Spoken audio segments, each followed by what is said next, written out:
प्रिय विद्यार्थियों, KDR school की ऑनलाइन क्लासेज में आपका फिर से वेलकम। आज हम पढ़ेंगे कक्षा 10 में विषय विज्ञान के अंतर्गत पाठ विद्युत धारा का चुंबकीय प्रभाव के अंतर्गत टॉपिक है विद्युत धारा का चुंबकीय प्रभाव। विद्युत धारा का चुंबकीय प्रभाव। विद्युत धारा की चुंबकीय प्रभाव की खोज ओरस्टेड ने की। उन्होंने बताया, जब किसी चालक तार में हम विद्युत धारा प्रवाहित करते हैं तो उसके चारों ओर चुंबकीय क्षेत्र उत्पन्न होता है, जिसे विद्युत धारा का चुंबकीय प्रभाव कहते हैं। इसके लिए प्रयोग किसने किया? ओरस्टेड ने 1820 में।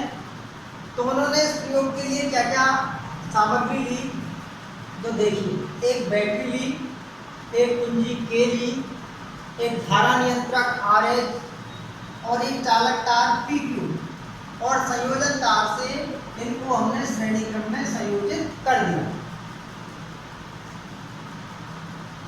पहले चित्र के अंदर देखें, हमने 3 चित्र बनाए हैं, A, B और C। ध्यान से देखिए, पहले चित्र के अंदर हमने कुंजी ली है, लेकिन कुंजी खुली हुई है, इसमें प्लग नहीं लगा रखा है, तो इसके अंदर धारा प्रवाहित नहीं होगी। कभी कभी बोर्ड की परीक्षाओं में इस तरह का क्वेश्चन पूछा जा सकता है कि ये परिपथ सही है या गलत है। यदि इसमें धारा प्रवाहित दिखा दी तो ये परिपथ गलत हो जाएगा, क्योंकि धारा प्रवाहित जब होगी जब इसमें हम प्लग को कुंजी के अंतर्गत लगाएंगे। तो पहले प्रयोग के अंदर हमने क्या लिया? चालक तार, उसके साथ में एक चुंबकीय सुई। चुंबकीय सुई जो पृथ्वी के ध्रुव, उत्तरी ध्रुव और दक्षिण ध्रुव को निर्देशित करती है, कंपास बोलते हैं जिसे। इस कंपास को इस तार के पास में रख दिया। जब पहले चित्र के अंदर जब हम धारा प्रवाहित नहीं कर रहे हैं तो चुंबकीय सुई अपनी स्थिर जगह पर रहती है। नॉर्थ सिरा इधर है, साउथ सिरा इधर है। लेकिन दूसरे चित्र के अंदर जब हम प्लग में कुंजी लगा देते हैं तो बैटरी के धारा प्रवाहित होने लगती है। तो धारा प्रवाहित किधर होती है? आपने पहले पढ़ा, ध्यान दीजिए। बैटरी के धन सिरे से धारा प्रवाहित होती है। धारा प्रवाहित होती हुई PQ चालक तार में जाती हुई धारा नियंत्रक से जाती हुई पुनः बैटरी के ऋण सिरे पर प्रवेश कर जाती है।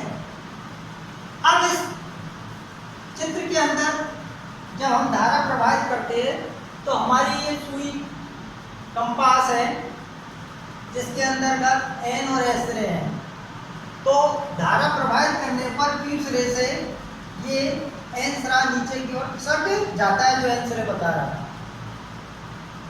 तो इस प्रयोग से सिद्ध होता है कि जब चालक तार में धारा प्रवाहित करते हैं तो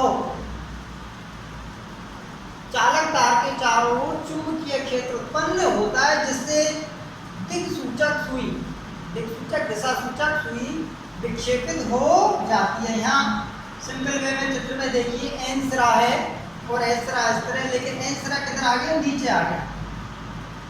अब ये चित्र के अंदर हम देखेंगे, बैटरी को हमने क्या कर दिया? बदल दिया है। बैटरी का जो प्लस रहा उसको माइनस कर दिया और ना माइनस को क्या बना दिया? प्लस। बैटरी को पलट कर इस चित्र के अंतर्गत लगा दिया। देखिए ध्यान से, बैटरी का एक प्लस रहा था, उसको हमने माइनस कर दिया और माइनस को प्लस कर दिया। तो धारा की दिशा क्या होगी? परिपथ के अंदर बदल गई। इधर देखिए, प्लस रे से धारा प्रवाहित हो रही है, इधर QQ से जाती हुई माइनस रे की ओर प्रवेश कर जाती है। तो देखिए, दिक्सूचक सुई का N सिरा विक्षेपित हो जाता है, जो अपना पहले चित्र के अंदर गया उससे किधर चले जाए? ऊपर चले जाता है। तो ये P सिरे की ओर चले जाता है, जबकि दूसरे चित्र B के अंतर्गत N सिरा P से दूर जाता है। अब इन प्रयोगों से हम क्या निष्कर्ष निकालते हैं? तो पहले प्रयोग से निष्कर्ष निकालते हैं, जब चालक तार में धारा प्रवाहित नहीं होती, जब चालक तार में धारा प्रवाहित नहीं होती तो चालक तार के चारों ओर चुंबकीय क्षेत्र उत्पन्न नहीं होता है। जब प्लग लगा दिया हमने B चित्र के अंतर्गत प्लग लगा दिया कुंजी में तो धारा प्रवाहित हुई और धारा प्रवाहित होने से चालक तार के चारों ओर चुंबकीय क्षेत्र उत्पन्न हो जाता है, जिससे दिक्सूचक सुई का एक सिरा P सिरे से दूर चले जाता है, अर्थात दिक्सूचक सुई विक्षेपित हो जाती है। तीसरे चित्र C से हम पता चलता है जब हम बैटरी को परिवर्तित करते हैं तो परिपथ के अंदर धारा की दिशा बदल जाती है। तो धारा की दिशा बदलने से चुंबकीय सुई की विक्षेप की दिशा भी बदल जाती है। एक अलग से निष्कर्ष निकालते हैं, जब हम धारा नियंत्रक की सहायता से परिपथ में विद्युत धारा का मान को बढ़ाते हैं तो धारा का मान भी बढ़ेगा, चुंबकीय सुई तेजी से विक्षेपित होती है। इससे क्या निष्कर्ष निकाला हमने कि धारा का मान बढ़ाने पर चुंबकीय क्षेत्र का मान भी बढ़ता है। दोबारा से देखिए, जब चालक तार में धारा प्रवाहित करते हैं तो ही चुंबकीय क्षेत्र उत्पन्न होता है। जब चालक तार में धारा प्रवाहित नहीं करते तो चुंबकीय क्षेत्र उत्पन्न नहीं होता है। दूसरा निष्कर्ष आता है कि चालक तार में धारा की दिशा बदलने से चुंबकीय क्षेत्र की दिशा भी बदल जाती है। तीसरा निष्कर्ष निकल के आया कि चालक तार में धारा का मान बढ़ाने पर चुंबकीय क्षेत्र का मान भी बढ़ जाता है। इस प्रकार हम ओरस्टेड के प्रयोग की सहायता से किसी चालक तार में धारा प्रवाहित करने पर चुंबकीय क्षेत्र उत्पन्न होता है, इस बात को सिद्ध करते हैं। अब चुंबकीय क्षेत्र उत्पन्न हुआ तो पता कैसे चला? क्योंकि चुंबकीय क्षेत्र में जब चुंबकीय सुई को ले जाते हैं तो सुई की दिशा विक्षेपित हो जाती है। समान सिरे आपस में एक दूसरे को प्रतिकर्षित करते हैं, जबकि असमान सिरे एक दूसरे को आकर्षित करते हैं। तो यहाँ P सिरा N सिरे की भांति कार्य करता है, तो चुंबकीय सुई दिक्सूचक सुई का N सिरा इससे दूर चले जाता है। जब धारा की दिशा हम बदलते हैं तो चुंबकीय सुई और P एक दूसरे के विपरीत कार्य करते, P सिरा S की तरह कार्य करता है तो S सिरा N को आकर्षित करता है।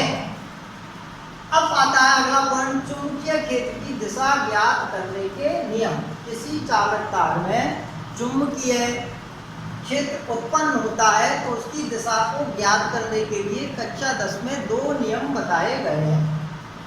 पहला नियम है आपका दक्षिणावर्त पेच नियम, right handed clock screw law. दक्षिणावर्त पेच, दक्षिणावर्त मतलब घड़ी की सुई की दिशा में घुमाने वाला पेच। जैसे हमारे ब्लैक बोर्ड के अंदर आप देख सकते हो पेज लगा रखा है, ऊपर वाला पेज लग रहा है। इस पेज, तो पेज आप जानते हो दक्षिणावर्त पेज, इस तरह का कोई पेज है।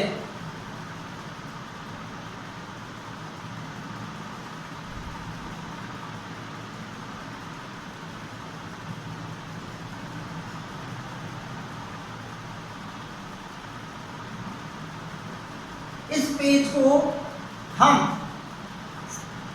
कसते जाते हैं घड़ी की सुई की दिशा में, तो इसका सिरा विद्युत धारा की दिशा में बढ़ता जाएगा और जिस दिशा से हम घुमाते हैं तो वो चुंबकीय क्षेत्र की दिशा को बदलाएगा। तो पेच का नुकीला सिरा विद्युत धारा की दिशा में आगे बढ़ता जाएगा और जो घुमाने की दिशा है वो चुंबकीय क्षेत्र की दिशा को दर्शाएगी। क्या हमारा किधर बढ़ रहा है? विद्युत धारा। ये किधर दिखा रहा है? हमारे चुंबकीय क्षेत्र की दिशा। दूसरा नियम है दक्षिण हस्त नियम, राइट हैंड लॉ। दक्षिण हस्त मतलब सीधे हाथ का नियम। इस नियम की सहायता से हम यदि किसी सीधे धारावाही चालक जिसमें धारा प्रवाहित हो और चालक को हम सीधे हाथ में पकड़े तो अंगूठा विद्युत धारा की दिशा को प्रदर्शित करेगा और उसकी हाथ की मुड़ी हुई उंगलियां जो चुंबकीय क्षेत्र की दिशा को प्रदर्शित करेगी। इन दो नियमों की सहायता से हम किसी चालक में उत्पन्न चुंबकीय क्षेत्र की दिशा को ज्ञात करते हैं। दोबारा समझो, दक्षिणावर्त पेच नियम। इस दक्षिणावर्त पेच के नियम के अनुसार जब किसी दक्षिणावर्त पेच को घुमाया जाता है तो उसका नुकीला सरा विद्युत धारा की दिशा में आगे बढ़ता जाता है और घुमाने की दिशा उसकी चुंबकीय क्षेत्र की दिशा को व्यक्त करेगी। दक्षिण हस्त नियम। इस नियम के अनुसार हम अंगूठे किसी धारावाही चालक सीधे को दक्षिण हस्त सीधे हाथ में इस प्रकार पकड़े कि अंगूठा विद्युत धारा की दिशा को प्रदर्शित करे तो हमारी हाथ की मुड़ी हुई उंगलियां चुंबकीय क्षेत्र की दिशा को प्रदर्शित करेगी। ये नियम की सहायता से हम चुंबकीय क्षेत्र की दिशा ज्ञात करते हैं। धन्यवाद। चुंबकीय क्षेत्र व चुंबकीय क्षेत्र रेखाएं। चुंबकीय क्षेत्र से क्या तात्पर्य है? तो सामान्य शब्द में हम देखें, चुंबकीय क्षेत्र ऐसा क्षेत्र जिसमें हम चुंबक का अनुभव करें। तो चुंबकीय क्षेत्र का मतलब किसी चुंबक के चारों ओर वह क्षेत्र जहां चुंबकत्व का अनुभव किया जा सकता है, चुंबकीय क्षेत्र कहलाता है। तो चुंबकीय क्षेत्र की परिभाषा क्या बनी? किसी चुंबक के चारों ओर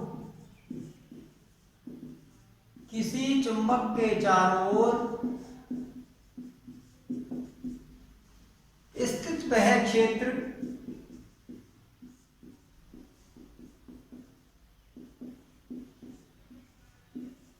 जहां चुंबकीय प्रभाव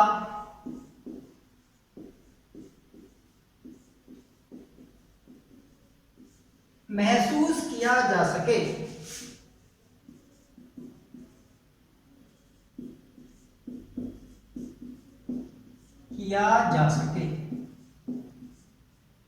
चुंबकीय क्षेत्र कहलाता है।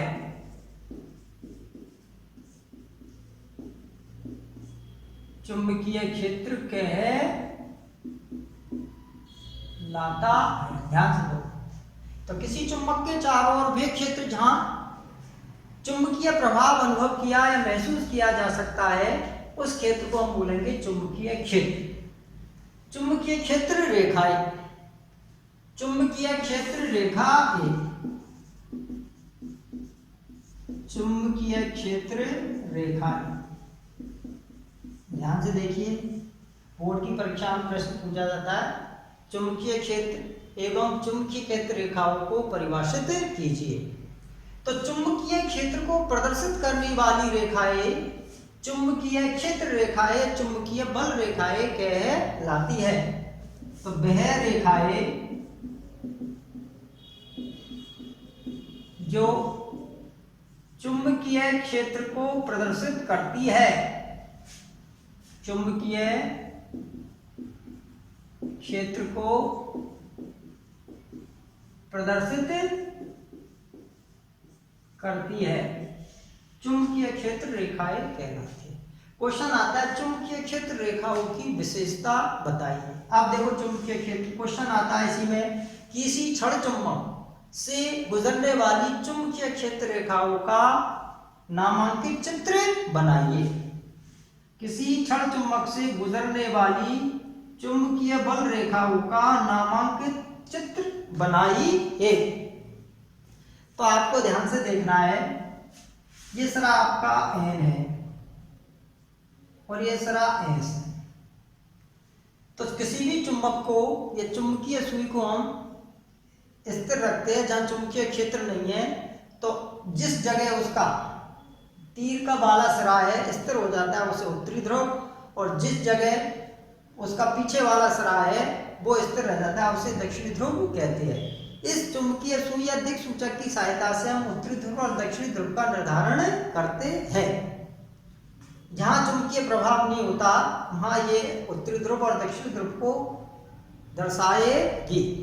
यदि जहाँ चुंबकीय क्षेत्र होगा तो ये दिशा विक्षेपित हो जाएगी। धरातल पर कहीं भी रखेंगे तो स्थिर हो जाती है। तो एन सिरा जिस जगह स्थिर होता है उसका उत्तरी ध्रुव, और एस सिरा जिस जगह स्थिर होता है वो दक्षिणी ध्रुव कहलाता है। तो चुंबकीय क्षेत्र रेखाओं की विशेषता सबसे पहले ध्यान से सुनिए आप। किधर से निकलती है? चुंबकीय क्षेत्र रेखाएं सदैव एन सिरे से निकलती है। किधर से निकलती है? एन से। जिधर आप एन मानोगे उधर से ही निकलेगी। ये आप देखो एन इधर माना है तो इधर से ये दिशा आपको दर्शानी। किस सिरे में प्रवेश करती है? एस में। ध्यान दीजिए, यदि आपने इसको एन माना है, ऐसा नहीं चित्र में, एन को ध्यान रखना है आपको। जिधर एन माना है उधर से ही निकलेगी। मान लो आपने एन इधर माना है और एस इधर, तो किधर से निकलेगी? एन सिरे से। और किधर जाएगी? एस सिरे। ये दिशा आपको दर्शानी है। और चुंबक के अंदर ये सीधी ही गति करती है एन सिरे की। इसी तरह नीचे भी जाती है चुंबकीय क्षेत्र रेखाएं, एन सिरे से निकली और एस सिरे की ओर गति करी। दिशा ध्यान रखना है आपको। तो चुंबकीय क्षेत्र रेखाएं छड़ चुंबक है, सीधा छड़ कीलनुमा, छड़नुमा। इसका एन सिरा है, ये एस सिरा है। निकली कहां से? एन सिरे से और किधर गई? एस सिरे की। इस तरह चुंबक के एन ध्रुव से चुंबकीय क्षेत्र रेखाएं निकलती है और किस तरह प्रवेश करती है? एस सिरे की ओर।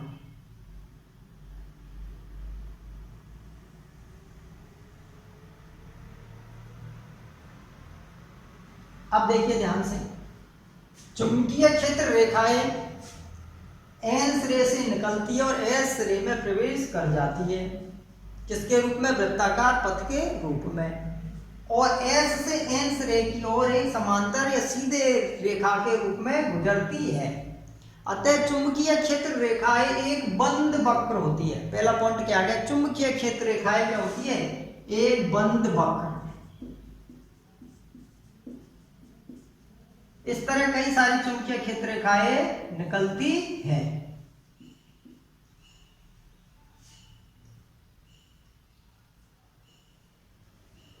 दूसरी विशेषता चुंबकीय क्षेत्र रेखाएं, चुंबकीय क्षेत्र रेखाएं एक दूसरे को कभी भी नहीं काटती है।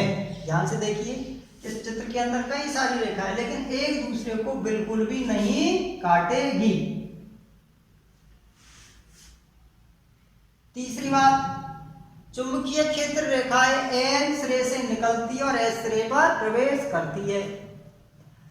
और एस सिरे से चुंबक के अंदर एस सिरे से एन सिरे की ओर गति करती है, जबकि बाहर से एन से एस की निकलती है और अंदर एस से एन की ओर गति करती है। चुंबकीय क्षेत्र रेखाएं एक दूसरे को कभी भी नहीं काटती है। यदि वो एक दूसरे को काटेगी, जैसे ये रेखाएं हैं और ये है, ये काटेगी तो कटान बिंदु पर चुंबकीय क्षेत्र की दो दिशाएं होगी, जो कि संभव नहीं है। अतः चुंबकीय क्षेत्र रेखाएं कभी भी एक दूसरे को नहीं काटेगी।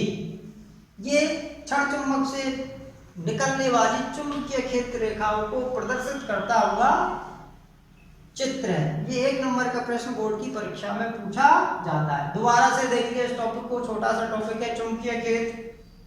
किसी चुंबक के चारों ओर स्थित वह क्षेत्र जहां चुंबकीय क्षेत्र को महसूस किया जा सकता है चुंबकीय क्षेत्र कहलाता है।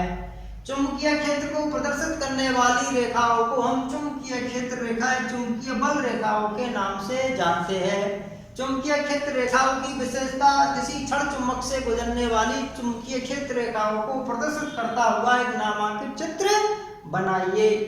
तो क्षण चुंबक है एन और एस, एन सिरे से चुंबकीय क्षेत्र रेखाएं निकलती है, एस सिरे में प्रवेश करती है बाहर से, अंदर एस सिरे से और एन सिरे की ओर गति करती है।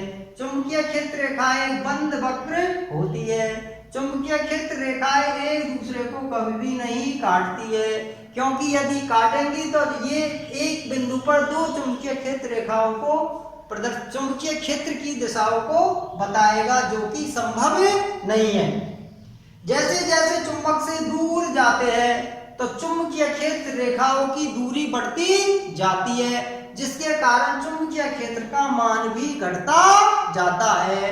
चुंबक का सर्वाधिक चुंबकीय क्षेत्र कहाँ होता है? चुंबक के ध्रुवों पर एन और एस पर स्थित होता है। धन्यवाद।